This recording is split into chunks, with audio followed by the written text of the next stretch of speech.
नमस्कार। मैं मूलचंद सहायक आचार्य समाजशास्त्र श्री प्रताप सिंह बारट राजकीय महाविद्यालय शाहपुरा में कार्यरत हूँ। आज एक नई अवधारणा निर्धनता पर जो है बात करेंगे। निर्धनता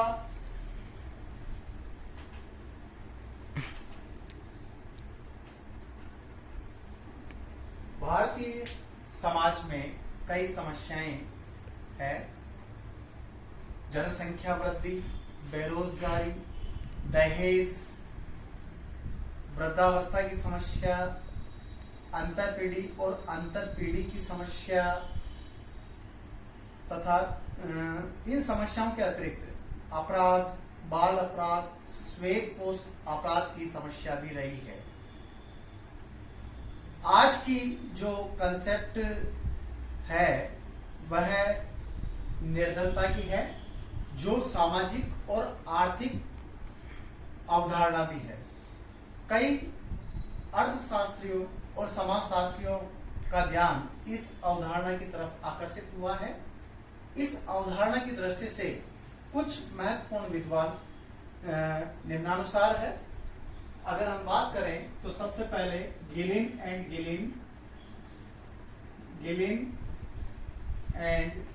गिलिन आपने कल्चरल सोशियोलॉजी पुस्तक लिखी।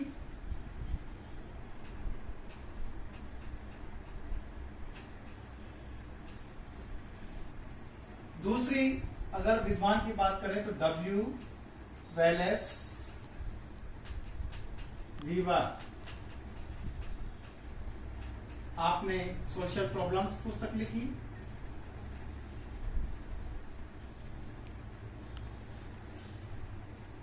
तीसरा विद्वान योगेश अटल,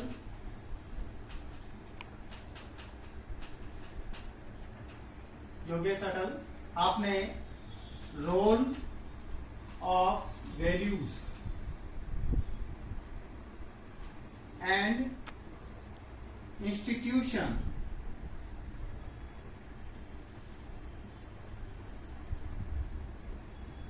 challenge challenge of poverty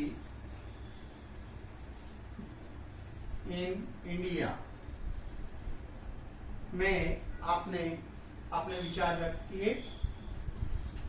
A.N. Agarwal ने इंडियन इकोनॉमी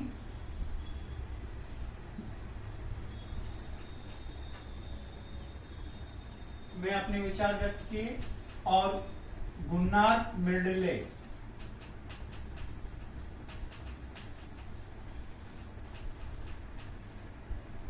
ने पुस्तक लिखी थी चैलेंज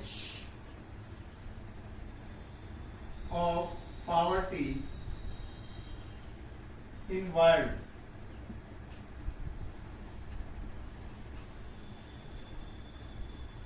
इसके साथ में कुछ अर्थशास्त्री जैसे प्रोफेसर पिगू है, अनएम्प्लॉयमेंट पुस्तक लिखी थी। उन्होंने इसमें अध्ययन किया। माल्थस है, उन्होंने भी अपने विचार व्यक्त किए हैं। जब हम निर्धनता की डेफिनेशन पर जाते हैं कि वास्तव में निर्धनता क्या है, तो इसके ऊपर जो है सबसे पहले हम बात करेंगे गिलिन एंड गिलिन की। इन्होंने कल्चरल सोशियोलॉजी में परिभाषित करते हुए लिखा कि गरीबी वह दशा है जिसमें एक व्यक्ति अपनी अपर्याप्त आय अथवा मूर्खतापूर्ण व्यय के कारण अपने जीवन स्तर को बनाए नहीं रख पाता है और साथ ही अपने ऊपर आश्रित व्यक्तियों को योग्य नहीं बना पाता है। यानी गिलिन एंड गिलिन ने निर्धनता को एक लाइफ स्टाइल यानी जीवन स्तर के रूप में बताया है। जीवन स्तर के रूप में बताया है, जिसमें यह कहा गया कि व्यक्ति को आय तो मिल रही है, लेकिन वह अपने मूर्खतापूर्ण व्यय के कारण, जैसे कोई व्यक्ति को 10,000 रुपए मिल रहे हैं, लेकिन वह 10,000 रुपए वह जुए, शराब या मूर्खतापूर्ण व्यय के कारण उड़ा देता है, फिर भी वह व्यक्ति गरीब है। इस परिभाषा के आधार पर, यानी गिलिन एंड गिलिन ने इस आधार पर कहा। डब्ल्यू वेलेस वीवर जो है वह भी जीवन स्तर के रूप में परिभाषित करता है। इन्होंने ये कहा कि निर्धनता को एक ऐसे जीवन स्तर के रूप में परिभाषित किया जा सकता है जिसमें व्यक्ति शारीरिक और शरीर संबंधी आवश्यकताओं की पूर्ति नहीं कर सकता है, यानी अपनी फिजिकल जो डिमांड है, आवश्यकता की पूर्ति, वो नहीं हो पाती है। ये जीवन स्तर की बात करता है। और तीसरी जो बात मैं करता हूं योगेश अटल की, इन्होंने role of values and institution challenge of poverty in India, इसके अंतर्गत लिखा है कि वंचित रहने, गरीबी क्या है, वंचित रहने के तथ्य से है। यानी मनुष्य की अनेक आवश्यकताएं होती है, लेकिन उन आवश्यकताओं से वह वंचित हो जाता है, यानी उनको प्राप्त नहीं कर पाता है, इसलिए वह गरीब है। तो इस आधार पर अगर हम सारगर्भित रूप से यह कहें कि व्यक्ति के जीवन में कई आवश्यकताएं होती हैं, परंतु व्यक्ति उन आवश्यकताओं की पूर्ति नहीं कर पाता है, इसलिए वह गरीब है। यानी गरीब व्यक्ति जीवन स्तर में वह आवश्यकता की पूर्ति नहीं कर पाता, उसकी पसंद जो है वो बेकार हो जाती है। उसको ये चाहिए कि मुझे ये चीज मिले, लेकिन उसके पास आय नहीं होने के कारण वह उस चीज को खरीद नहीं पाता है। इसका मतलब जब हम गरीब की बात करें, गरीबी की बात करें, एक मिनट, यहां पर गरीबी की जो बात करते हैं तो यह एक सापेक्ष तथ्य है। गरीबी एक सापेक्ष तथ्य। सापेक्ष तथ्य का मतलब यह होता है कि जिसको हम गरीब करते, मान लीजिए एक राष्ट्र के अंदर जो लोग हैं उनको हम गरीब कह रहे हैं या अमीर कह रहे हैं, तो हो सकता है वह दूसरे राष्ट्र में, जैसे मान लीजिए भारत के लोग गरीब है, तो भूटान जैसे देश में वो लोग अमीर भी हो सकते हैं। ऐसे कैसे, लिविंग स्टैंडर्ड में, जो यहाँ के गरीब लिविंग जीवन स्तर पर रह रहा है, वहां के लोग ऐसे जीवन स्तर पर अमीर हो सकते हैं, इसीलिए इसको सापेक्ष कहा गया है। अमेरिका के लोग गरीब हैं वहां पर, लेकिन भारत के अमीर की बराबर है, इसलिए वहां सापेक्ष है, क्योंकि अमेरिका में लिविंग स्टैंडर्ड हाई है, भारत का लिविंग स्टैंडर्ड लो है अमेरिका की तुलना में। इसलिए हम कह सकते हैं कि एक देश, एक प्रांत या एक समूह है, एक वर्ग, हम जब बात करते हैं कि गरीब और अमीर की, तो पूंजीपति का आधार गरीब का अलग हो सकता है, श्रमिक का आधार अलग हो सकता है, पंजाब का आधार गरीबी के रूप में अलग है, वहीं राजस्थान का आधार गरीबी के रूप में अलग है, मध्य प्रदेश का अलग है, बिहार का अलग है। तो इसलिए इसे सापेक्ष रूप में कह सकते हैं, क्योंकि पंजाब का गरीब भी राजस्थान में अमीर के बराबर है, ऐसा कह सकते हैं हम, इसीलिए इसको सापेक्ष तथ्य कहा जाएगा। जब हम बात करते हैं जीवन स्तर की, गरीबी का जो संबंध है वो जीवन स्तर से है, जीवन स्तर, लाइफ स्टैंडर्ड से है, यानी आप किस प्रकार का जीवन जी रहे हैं। तो ये लाइफ स्टैंडर्ड 3 बातों पर निर्भर करता है। पहली बात आती है उस समाज की प्रथा और परंपरा से, प्रथाओं से, प्रथाएं हैं। दूसरी आता है बुद्धिमता से, बुद्धिमता व निर्णय से, वह निर्णय। और तीसरी बात आती है वो आय से, यानी ये तीनों बातें व्यक्ति के जीवन स्तर को प्रभावित करती है। जब प्रथाएं की बात करते हैं तो भारतीय संस्कृति में कई ऐसी प्रथाएं हैं जिसमें व्यक्ति के जीवन स्तर को प्रभावित करती है। जैसे हम कहते हैं कि जैसे ब्राह्मण है, वह मांस नहीं खाता है, वह शाकाहारी भोजन करता है, तो उनका लिविंग स्टैंडर्ड अलग हो जाएगा। हम कहते हैं क्षत्रिय लोग, वो मांसाहारी है, तो उनका जीवन स्तर बिल्कुल अलग हो जाएगा। तो यहाँ अब किसमें ज्यादा खर्चा आता है, जैसे मांसाहारी में उसमें ज्यादा खर्चा आ रहा है, तो वहां के लोग जो है गरीबी की स्थिति में हो जाएंगे। कहने का मतलब, और यहाँ के लोग अमीर अलग अलग रूप में। तो कस्टम्स जो है, प्रथाएं हैं, जैसे कई प्रथाएं ऐसे हैं जो विवाह की बात अगर हम करें तो मैरिज में लाखों व्यक्ति ऋण ले लेगा लेकिन विवाह जबरदस्त करेगा तो वह कर्ज में डूब जाएगा। यहाँ राजस्थान में जो है मृत्यु भोज जैसी, जबकि इन पर प्रतिबंध लगा दिया गया है, दहेज प्रतिबंध लगा दिया गया है, लेकिन ये प्रथाएं आज भी मौजूद है।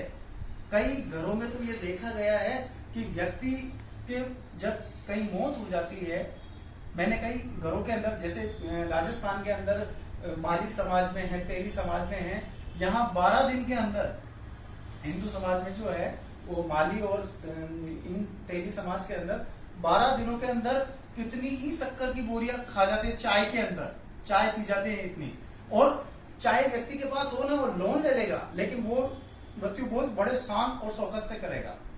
तो इस आधार पर लोग और गरीबी की स्थिति में चले जाते हैं, कारण प्रथाएं हैं, समाज की प्रथा है, परंपरा है, जिसके कारण लोग ऋणग्रस्त हो जाते हैं, गरीबी की श्रेणी में आ जाते हैं।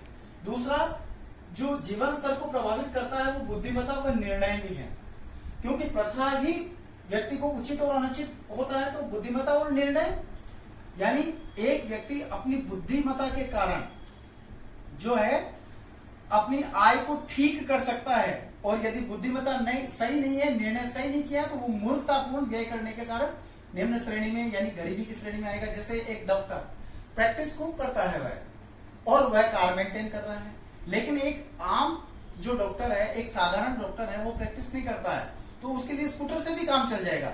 ये बुद्धिमत्ता पूर्वक निर्णय है। अगर वह आम आदमी यानी आम डॉक्टर जो प्रैक्टिस नहीं करा, वो कार मेंटेन कर लिया, वो खड़ी खड़ी कार पैसे मांगेगी, खाएगी, तेल पिएगी, तो इस रूप में वह फिर मूर्खतापूर्ण कार्य करेगा। और तीसरी जो सबसे बड़ी बात आती है आय की।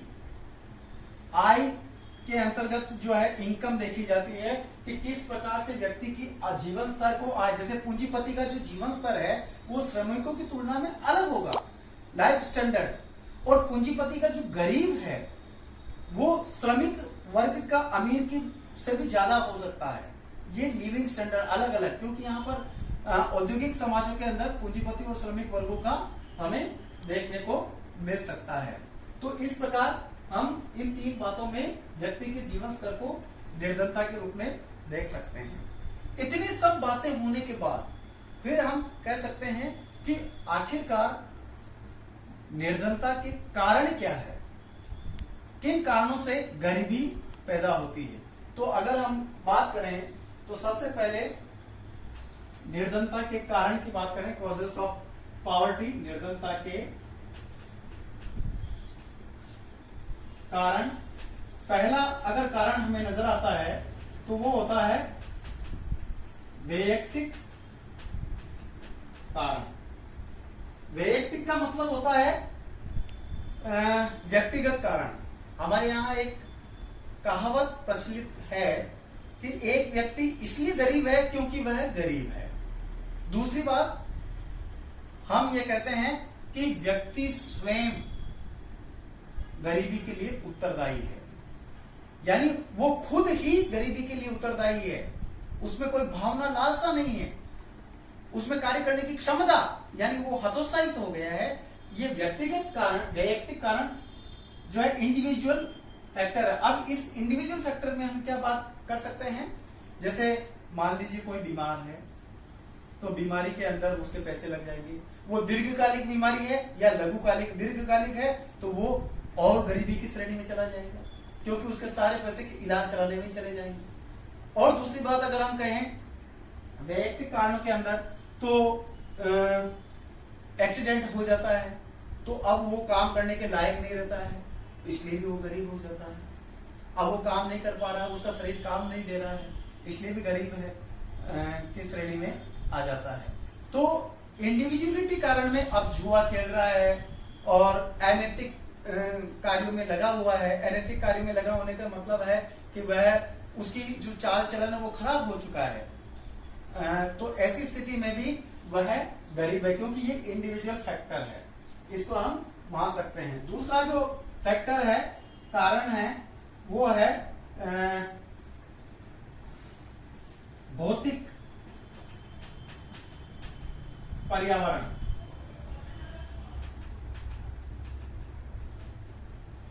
भौतिक पर्यावरण हम दूसरा कारण निर्धनता का मान सकते हैं। भौतिक पर्यावरण के अंतर्गत हम मान सकते हैं प्राकृतिक घटनाओं को, प्राकृतिक आपदाओं को, जैसे बाढ़, किसी क्षेत्र में बाढ़ आती है तो किसानों की लहलहाती हुई फसलें जो है खराब हो जाती है, अनेक व्यक्ति मारे जाते हैं, दुकानें नष्ट हो जाती है, बिल्डिंगें ध्वस्त हो जाती है, कई व्यक्ति धन हानि जन हानि होती है। अकाल पड़ता है तब भी यही स्थिति होती है, व्यक्ति के भूख से मरने लगते हैं लोग, महामारी फैलती है, प्राकृतिक आपदा महामारी फैलती है, तब भी यही स्थिति पैदा होती है। अनेक व्यक्ति अभी वर्तमान में जो है कोविड-19 महामारी के रूप में चल रही है, लोगों की सोशल सिस्टम सारा बदल गया है, इकोनॉमिक सिस्टम बदल गया है, यहां तक कि संपूर्ण व्यवस्थाएं परिवर्तित हो चुकी है और इसके कारण से व्यक्ति एजुकेशन तक यहां पर प्रभावित देखने को मिल रही है, हर तबका इससे प्रभावित हो चुका है। इसलिए भौतिक पर्यावरण जो है निर्धनता के लिए उत्तरदायी कारण के रूप में मानी जा सकती है। तीसरा फैक्टर के बारे में अगर हम बात करें तो वो होता है इकोनॉमिक फैक्टर, आर्थिक कारक। देखिए इकोनॉमिक फैक्टर में, आर्थिक कारक में उत्पादन, उपभोग, मांग, पूर्ति ये सभी सम्मिलित होती है। लेकिन जब व्यक्ति के पास में इनकम नहीं है, काम तो करता है लेकिन पैसा नहीं है, तो उसके कारण जब आर्थिक मंदी पैदा होती है तब भी गरीबी की स्थिति पैदा हो जाती है। जब सूचकांक ऊपर बढ़ता है, जैसे अभी महामारी के दौरान जो है आर्थिक मंदी वाली स्थिति आ गई थी और इसी आर्थिक मंदी को ध्यान में रखते हुए सरकार ने लॉकडाउन जो को खोल दिया था, अनलॉक कर दिया उसको कि भाई कि नहीं आपको काम करना ही है, चाहे वो कितनी महामारी है, क्योंकि उनको पता लग गया कि अगर ऐसा नहीं होगा तो भूख से आदमी मर जाएंगे, इसलिए उनको वर्क करना ही पड़ेगा। तो इस इकोनॉमिक सिस्टम जो हम बात करते हैं आर्थिक कारक, कार्ल मार्क्स ने आर्थिक कारक के ऊपर काफी जबरदस्त बात कही है, बुजुर्गों और सर्वहारा वर्ग की बात कही गई है, जिसमें सर्वहारा वर्ग और अधिक गरीब होता जाता है और बुजुर्ग वर्ग और अधिक अमीर होता चला जाता है। इसका मेन फैक्टर केवल इकोनॉमिक फैक्टर है। इसमें कहा गया है कि मनुष्य की 3 मूलभूत आवश्यकताएं, रोटी, कपड़ा और मकान, इनकी पूर्ति के लिए उसे कार्य करना पड़ता है और कार्य करने के लिए उसे उत्पादन के साधनों की जरूरत पड़ती है। जिन साधनों के द्वारा वह उत्पादन करता है उसे उत्पादन प्रणाली कहते हैं और जब इसी उत्पादन प्रणाली में परिवर्तन होता है तो समाज में भी परिवर्तन देखने को मिलता है। लेकिन ये परिवर्तन भयावह है, क्योंकto एक तरफ तो 5 स्टार बिल्डिंग पर रहने वाले लोग जो है भोजन कर रहे हैं और शैंपेन पी रहे हैं और कितनी शराब को नष्ट कर रहे हैं, वहीं उसी 5 स्टार होटल के नीचे जीवन यापन, झुग्गी झोपड़ियों में रहने वाले जीवन यापन करने वाले लोगों के लिए 2 वक्त की रोटी नसीब नहीं है। ये इतनी बड़ी खाई है, ये पूंजी की खाई है। यानी इंडस्ट्रियल सोसाइटी, औद्योगिक समाज के अंदर इसको ज्यादा देखा जा रहा है। ये इकोनॉमिक फैक्टर है, आर्थिक कारक है। कहने का मतलब यही है कि उत्पादन के संबंध जो होते हैं, जो श्रमिक उत्पादित कर रहा है वस्तुओं को, उस पर भी उसका नियंत्रण नहीं है, उसकी वैल्यू वो नियंत्रित नहीं कर सकता है। तो ऐसी स्थिति में भी गरीबी हो जाती है। मजदूर काम कर रहा है मिल फैक्ट्री में, उसका हाथ आ गया, पैर आ गया, दुर्घटना हो गई, अब वो काम करने के लायक नहीं रहा है, तो परिणाम स्वरूप वो गरीबी की स्थिति में आ जाता है। चौथी बात अगर हम करें तो सोशल फैक्टर की बात करें, सामाजिक कारक।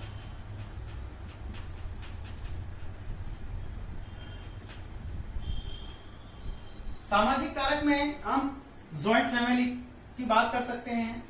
संयुक्त परिवार का मतलब होता है 2 या 2 से अधिक पीढ़ियों के लोग एक ही स्थान पर निवास करते हैं, जिनका एक पूजा स्थल होता है, जिनका एक रसोई घर होता है और जो सभी संपत्ति के सम्मिलित स्वामी होते हैं, जिसका एक वयोवृद्ध व्यक्ति जो कर्ता होता है, वो संयुक्त परिवार व्यवस्था है। अब यहाँ पर एक कहावत प्रचलित है कि गेहूं बेच मक्की खाना, मेवाड़ छोड़ कहीं नहीं जाना। यानी कि जब व्यवहार की बात कर रहा हूं मैं पर्टिकुलरली, यहाँ पर ये बात प्रचलन में है। लोग, संयुक्त परिवार वाले लोग ये कह रहे हैं कि नहीं, अपने घर को, परिवार को छोड़ करके आगे नहीं जाना है। आपको चाहे भूखे मर जाए हम, लेकिन आपको काम यही करना है, बाहर नहीं जाना है, आपको यही रहना है। तो यही कंसेप्ट ने, जॉइंट फैमिली की इस कंसेप्ट ने जो है गरीबी की स्थिति लाई है। परिणाम स्वरूप आज जो धन के बढ़ते हुए महत्व के कारण संयुक्त परिवार टूटने लगे हैं, बिखरने लगे हैं, टूट रहे हैं। तो इस सामाजिक कारक में, जैसे ज्वाइंट फैमिली और कास्ट सिस्टम की बात करें, जाति की बात करें इसमें, तो जाति, caste is a closed class, जाति एक बंद वर्ग है। यानी आज भी गांव में जातिगत आधार पर भेदभाव बरता जाता है और परंपरागत व्यवसाय पर बल दिया जा रहा है कि नहीं, आपका जो ट्रेडिशनल ऑक्यूपेशन है उसी को करने पर बल दिया जाता है। तो लोगों को व्यवसाय करने के, जबकि यहाँ पर खुली है, संविधान के द्वारा अधिकार प्रदान किए गए हैं, खुली व्यवस्था है, होने जा रही है, लेकिन कास्ट बंद व्यवस्था होने के कारण वह अपनी जाति को बदल नहीं सकता है, दूसरी जाति के परंपरागत व्यवसाय करने पर जो है वो निर्भर है कि भाई मैं परंपरागत व्यवसाय ही करूं। तो ऐसे के इसी के कारण अब उसमें एक मोटिवेशनल जो बात होनी चाहिए वो नहीं हो पा रही है। तो ये सोशल फैक्टर है, सामाजिक कारक है। विवाह की बात भी अगर हम कहें तो विवाह पर दुनिया भर के खर्चे करते हैं लोग बाग, उसके कारण भी गरीबी आती है। और राजनीतिक कारक की अगर हम बात करें, राजनीतिक कारण की यदि हम बात करें तो इसमें देखिए, राजनीति में भारत में जो है संस्थात्मक शासन व्यवस्था है और संसद के द्वारा जो है शासन किया जा रहा है। अब प्रधानमंत्री कार्यपालिका का है, व्यवस्थापिका, कार्यपालिका और न्यायपालिका, शासन के 3 अंग है जिसके आधार पर यह व्यवस्था प्रचलित है। लेकिन जब किसी पार्टी को सही ढंग से बहुमत नहीं मिलता है, परिणाम स्वरूप वो अस्थिर सरकार होती है। हमारे राजनीतिक इतिहास में यह देखने को मिला है, कई बार सरकारें गिरी है, 3 दिन की सरकार, 13 दिन की सरकार गिरी हुई है। इससे पहले भी कई बार गिरी हुई है, 3 दिन और 13 महीने की अटल बिहारी वाजपेयी की सरकार गिरी है, फिर 13 महीने में अटल बिहारी वाजपेयी की सरकार गिरी है। तो वो गिरने के बाद में पुनः वापस चुनाव कराया जाना, तो उस वापस चुनाव करवाते हैं तो उस पर जितना खर्चा आता है वो सारे लोगों के ऊपर होता है। तो ये राजनीतिक अस्थिरता के कारण जो है भ्रष्टाचार, कालाबाजारी, मुनाफाखोरी आदि बढ़ते हैं और ये अफसर लोग जो है इस तरह की घटनाएं करते हैं जिससे आम लोग परेशान हो जाते हैं, वो गरीबी की श्रेणी में पहुंचते हैं। यानी उनकी आवश्यकता की पूर्ति होती है। बेचारा गरीब, कानून किन के लिए बने हैं? गरीबों के लिए बने हैं, अमीरों के लिए नहीं बने हैं। अमीर तो राजनेताओं को फोन किया छूट जाएगा, लेकिन गरीब लोग के बेचारे पहचान नहीं होने के कारण उसको जेल में बंद कर दिया जाए कि तेरे पास लाइसेंस क्यों नहीं है। इसके कारण क्या है? वैसे कानून को सबको पालन करना चाहिए, लाइसेंस सबके पास होना चाहिए, लेकिन फिर भी हम बात करते हैं राजनीतिक कारण की, तो यहाँ राजनीतिक अस्थिरता के कारण जितना राष्ट्र पर जो है खर्चा आता है वो सारा खर्चा जनता पर पड़ता है, टैक्स के रूप में उसे चुकाना पड़ता है। इससे भी व्यवस्था गड़बड़ा जाती है। और छठी बात जो मैं बात बता रहा हूं वह है युद्ध की। देखिए, युद्ध में जनहानि, धन हानि होती है और वो भी जबरदस्त होती है, क्योंकि जब युद्ध होता है तो सारा राष्ट्र की निगाहें केवल सैनिकों पर होती है और सैनिकों के द्वारा जो है युद्ध किया जाता है तो अनेक सैनिक मारे जाते हैं। अगर वह कमजोर होता है तो दूसरे, अब उनका सारा जो खर्चा है वो जनता पर ही पड़ता है। तो युद्ध के कारण। और 7वां है सांस्कृतिक कारक की बात करता हूं मैं। सांस्कृतिक कारण, इस कारण में यह है कि देखिए, भारतीय संस्कृति में ऐसा माना जाता है सादा जीवन उच्च विचार। आप सादा जीवन रखिए और विचारों को उच्च रखिए। यहाँ पर धन को प्राप्ति के लिए इतना महत्व नहीं दिया गया है। आप तो केवल विचारों को उत्तम रखिए, नैतिक विचार रखिए, आदर्श विचार रखिए, और धन को महत्व नहीं दिया गया। परिणाम स्वरूप वो चाहे वो गरीब है तो गरीब ही रहेगा। ये इसमें देखा गया है भारतीय संस्कृति में, जो बेरोजगारी का एक कारण है। बहुत सारे बेरोजगार हो जाते हैं। और हम अगली बात करें, बढ़ती जनसंख्या। बढ़ती जनसंख्या बढ़ रही है। आज 1 अरब से ऊपर जनसंख्या हो गई है। 1 अरब 30 करोड़ के आसपास जनसंख्या हो चुकी है। और यह जनसंख्या इतनी भयावह है क्योंकि क्षेत्रफल तो हमारे पास कम है लेकिन जनसंख्या ज्यादा है। जबकि चाइना जो है उसके पास क्षेत्रफल ज्यादा है लेकिन उसके नजदीक पहुंच गया है भारत की जनसंख्या। उनकी 135 है तो हमारी 130 है, 130 करोड़। तो अब ये बात जब आती है बढ़ती जनसंख्या तो उसके बेरोजगारी की समस्या आ रही है, गरीबी की समस्या आ रही है। इसके कारण से अपराध बढ़ रहे हैं, श्वेतपोश अपराध बढ़ रहे हैं और बाल अपचारी बढ़ रहे हैं, संख्या बढ़ रही है। तो बढ़ती जनसंख्या भी एक निर्धनता के लिए कारण हो सकता है। और नवी अगर हम बात करें तो बेकारी भी इसका एक कारण हो गई, क्योंकि जब गरीब आदमी है, गरीब अगर एक व्यक्ति गरीब है, गरीब क्यों है? क्योंकि उसे काम नहीं मिल पा रहा है। और काम क्यों नहीं मिल पा रहा है? क्योंकि वो बेरोजगार है। इसलिए बेकारी, जो बेरोजगार है, वह भी निर्धनता इसके लिए उत्तरदायी है। और एक आता है आलस्य और निष्क्रियता।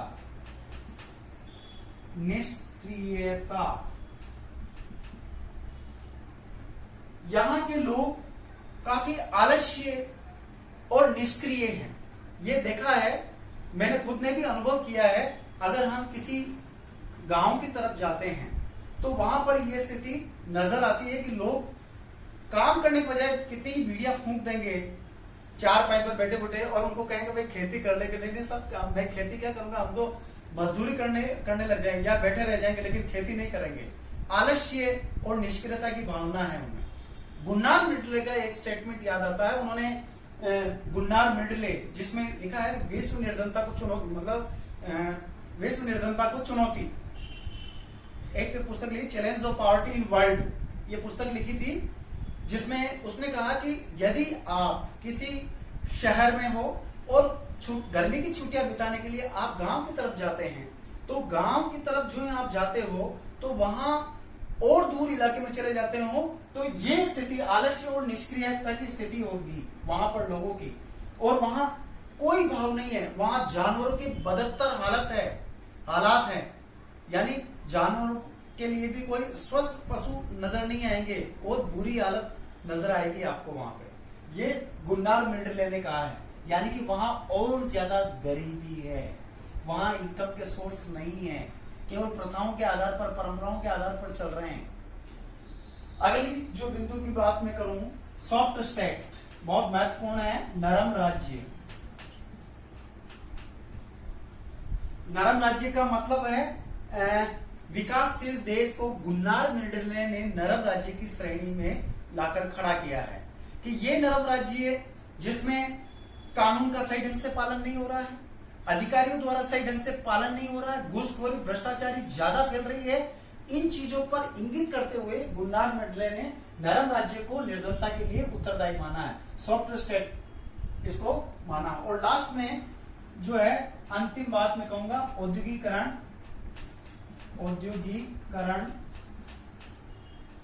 एवं पूंजीवाद। ये बिंदु मतलब जहां जहां इंडस्ट्रियल रिवोल्यूशन होता है, औद्योगिक क्रांति होती है, या नगरीकरण का, गांव का नगरीकरण में बदलना और वहां इंडस्ट्रियलाइजेशन होता है, तो वहां पूंजीवाद भी बढ़ता है। और जहां पूंजीवाद बढ़ता है तो वहां गरीबी भी बढ़ती है। एक तरफ तो अमीर और अधिक अमीर बनता जाता है, दूसरी तरफ गरीब और अधिक गरीब होता चला जाता है। तो इन दोनों के बीच की जो खाई है वो जबरदस्त होती है। और यही कारण है कि गरीबी यहां पर ज्यादा देखने को मिलती है इस क्षेत्र में।